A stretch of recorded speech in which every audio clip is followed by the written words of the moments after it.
ಯಾರು ಏನನ್ನೇ ಹೇಳಲಿ, ಯಾವ ರೀತಿಯಲ್ಲೇ ಹೇಳಲಿ, ಕಾನೂನು ವಿರುದ್ಧ ಕೆಲಸ ನಿಲ್ಲಿಸದೆ ನಾವು ಮಾಡ್ತಾನೇ ಇರ್ತೀವಿ ಅಂತ ತಮ್ಮ ಕೆಟ್ಟು ಬುದ್ಧಿಯಿಂದ ನಡೆದುಕೊಳ್ಳೋರಿಗೆ ನಮ್ಮ ಅಹಿಂದ ಟಿವಿ ಚಾನೆಲ್ ತಕ್ಕ ಪಾಠ ಕಲಿಸದೆ ಬಿಡುವುದಿಲ್ಲ.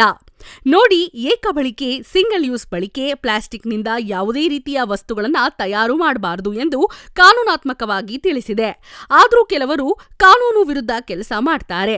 ಇದಕ್ಕೆ ಸಂಬಂಧಿಸಿದಂತೆ ನಮ್ಮ ಅಹಿಂದ ಟಿವಿ ಚಾನೆಲ್ ವರದಿಗಾರರ ಕಾರ್ಯಾಚರಣೆಯಲ್ಲಿ ಕೊತ್ತನೂರು ವಾರ್ಡ್ ನಂಬರ್ 25ರಲ್ಲಿ ಒಂದು ಗೋದಾಮಿನಲ್ಲಿ ಏಕಬಳಿಕೆ ಪ್ಲಾಸ್ಟಿಕ್ ಅನ್ನು ಪತ್ತೆ ಹಚ್ಚಿ ಬಿಬಿಎಂಪಿ ಮಾರ್ಷಲ್ಗಳನ್ನ ಒಳಗೂಡಿ ದಾಳಿ ನಡೆಸಿ ಸುಮಾರು ಟನ್ಗಳಷ್ಟು ಸರಕನ್ನು ವಶಪಡಿಸಿಕೊಂಡು ಗೋದಾಮು ಮಾಲೀಕರಿಗೆ ದಂಡ ವಿಧಿಸಿ ಮುಂದಿನ ದಿನಗಳಲ್ಲಿ ವ್ಯಾಪಾರ ಮಳಿಗೆಗಳಿಗೆ ಬೀಗ ಜಡಿಯುವುದಾಗಿ ಎಚ್ಚರಿಕೆ ನೀಡಲಾಯಿತು. ಈ ಕಾರ್ಯಾಚರಣೆಯಲ್ಲಿ ಕೊತ್ತನೂರು ವಾರ್ಡ್ನ ಎಸ್ಎಚ್ಒ ರಮೇಶ್, ಮಾರ್ಷಲ್ ಸೂಪರ್ವೈಸರ್ ಆದ Basavaraju, junior health inspector Annapurna ಹಾಗೂ ಮಾರ್ಷಲ್ಗಳಾದ ಸಿಲ್ವರ್ ಮತ್ತು ಅಶೋಕ್ ಹಾಗೂ ಪೌರ ಕಾರ್ಮಿಕರುಗಳು ಸಹಕಾರ ಪ್ರಶಂಸನೀಯವಾಗಿರುತ್ತದೆ.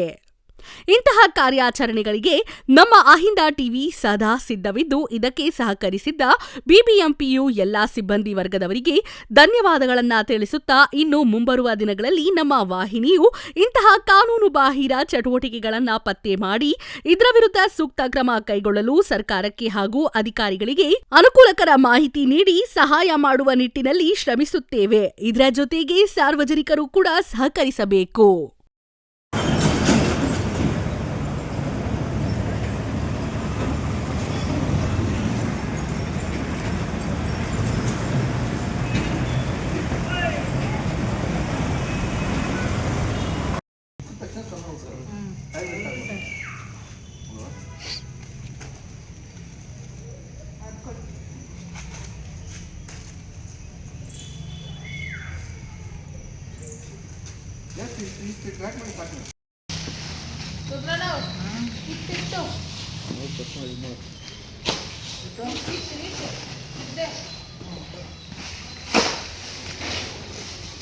ಗುಂಡು